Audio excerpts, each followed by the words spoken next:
beautiful people. Welcome to HerJourney2Self Podcast. My name is Tamara, and I am your host. Happy Fitmas!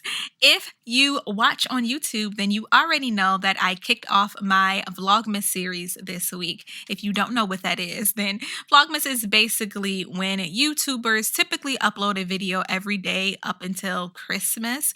And mine has a little twist, of course. So for my Fitmas series, I will be uploading a motivational minute video, which I typically only do on Mondays for the rest of December, well, up until Christmas Day.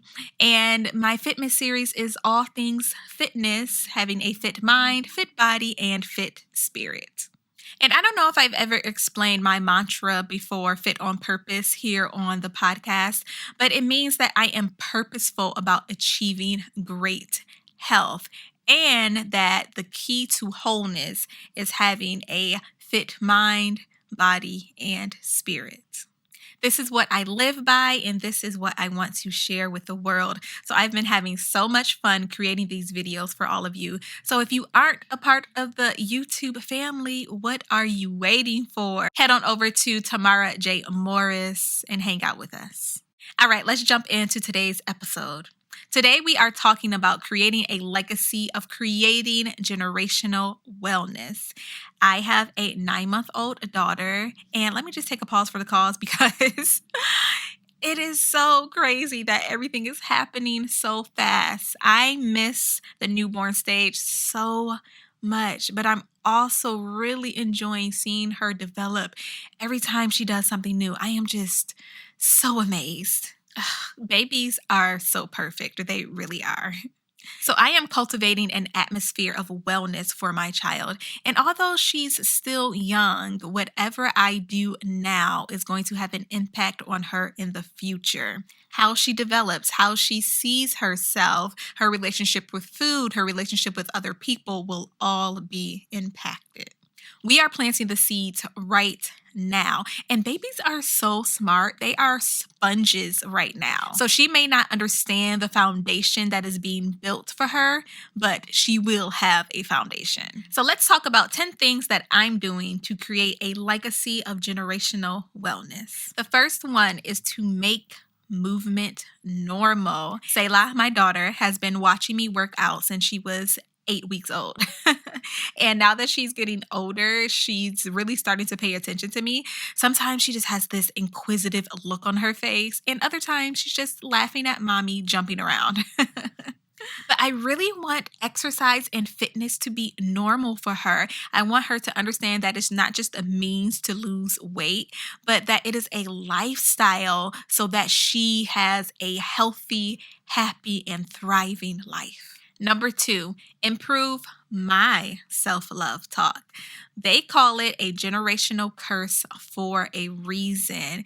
Besides career, there were other reasons why I didn't want to get pregnant when I did. And one of the main reasons was because I wanted to be further along in my healing journey. I definitely don't want to pass my securities on to my child. So how I speak to myself and about myself will teach her how to do the same. And I have this picture on my laptop screensaver that says, "Be the woman you want your daughter to be."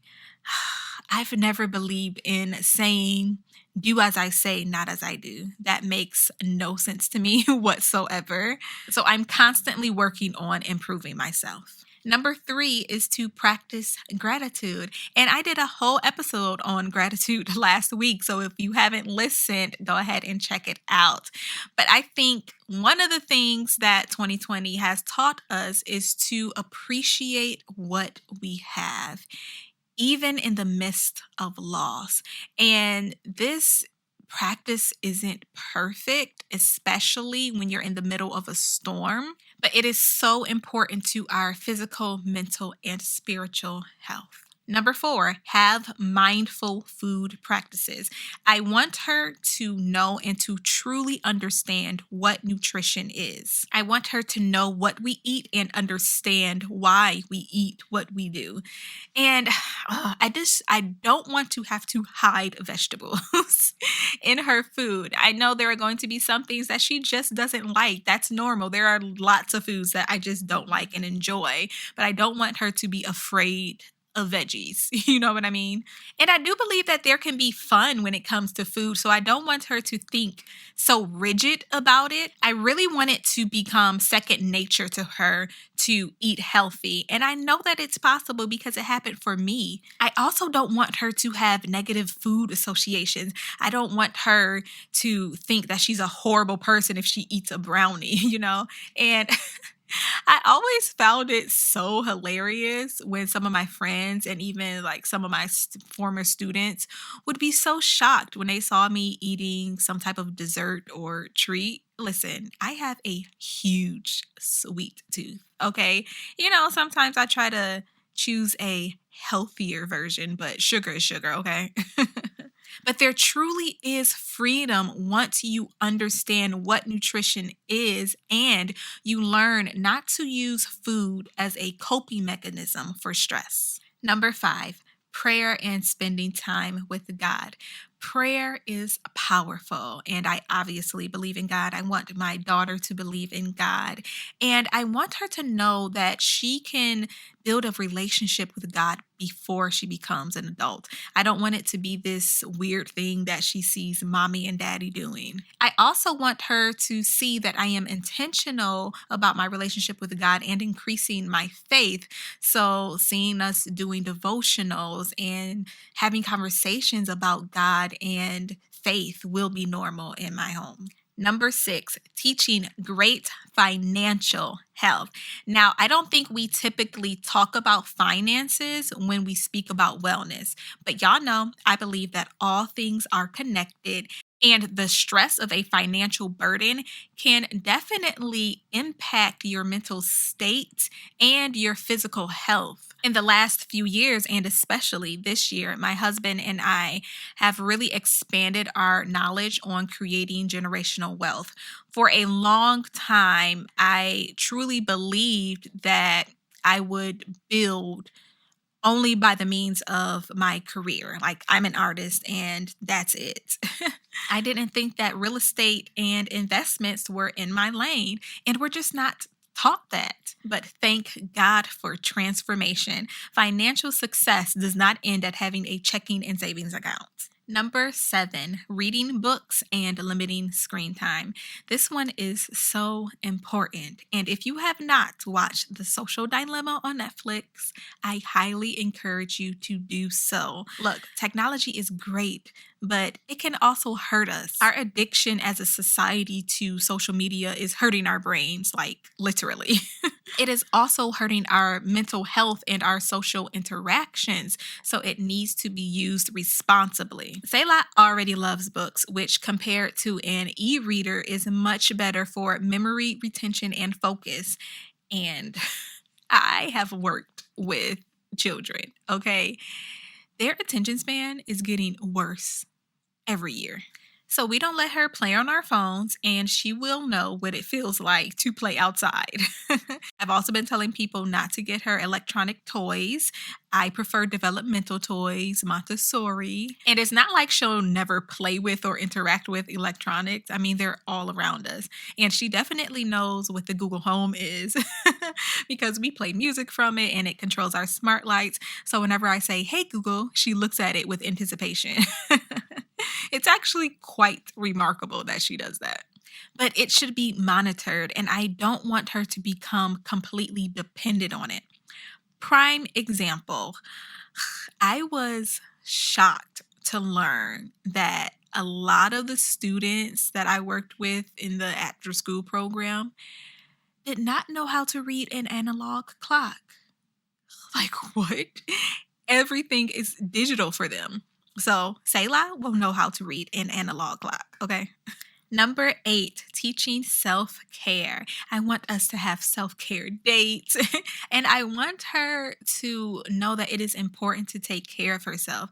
I especially want her to know that she is doing it for herself and not for other people, especially as a woman. I think that there is this misconception that a lot of the things that women do, we do for men. No. And I also want her to know that it's a practical health habit. I remember in high school learning that some people only put lotion on the parts of their body that other people would see, like their arms if they were wearing a t-shirt, or even worse, would only brush their front teeth. Like what? I was perplexed. I moisturize to take care of my skin. I brush all of my teeth to take care of all of my teeth. I don't know where that thinking comes from, but it's actually sad. Not in this house. Number 9, teaching the power of no. There is power in your no. There is power in your no. There is power in your no. I think we think it's rude, but we need to let go of this fear of upsetting people or letting people down because we end up agreeing to things or going places that don't align with us or can sometimes cause us stress or even harm. I wish we could all just be honest with each other and with ourselves. There are some things that we absolutely need to say no to and not feel bad about it. I want her to be confident in what she believes and stands for. And I want her to know that she can create boundaries for herself. And finally, number 10, teaching her about her body and how to honor and love it. This one is so important to me.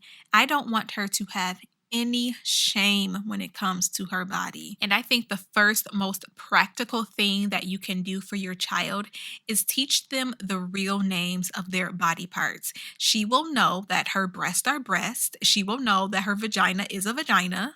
Now, as she grows up and she wants to have cutesy names for them, that's fine, but she will learn the real terminology first.